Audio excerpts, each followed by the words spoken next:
अनायासै ढोका ढकढकाइरहेथ्यो। त्यति बेला म सोचाइमा मग्न थिएँ। अनायासै ढोका ढकढकाइरहेथ्यो।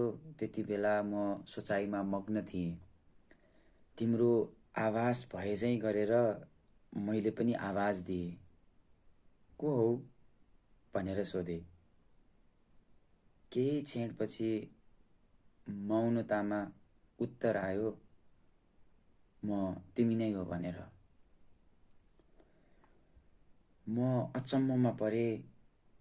म अचम्ममा परेँ कि आफू आफैसँग अनि आफ्नो आवाज आफैसँग, आफ्नो स्वरूप आफैसँग कसरी सम्भव छ यस्तो कुराकानी। थोरै डर अनि थोरै को होला भनी बुझ्ने रहर। मैले ढोका त खोलेँ, तर तस्बिर अदृश्य थियो। त्यतिन्जेल म भित्रको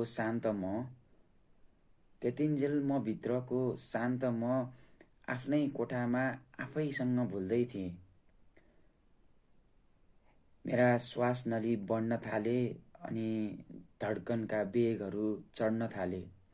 आफू आफैसँग बोल्दैछु भन्दै म डराउन थालेँ।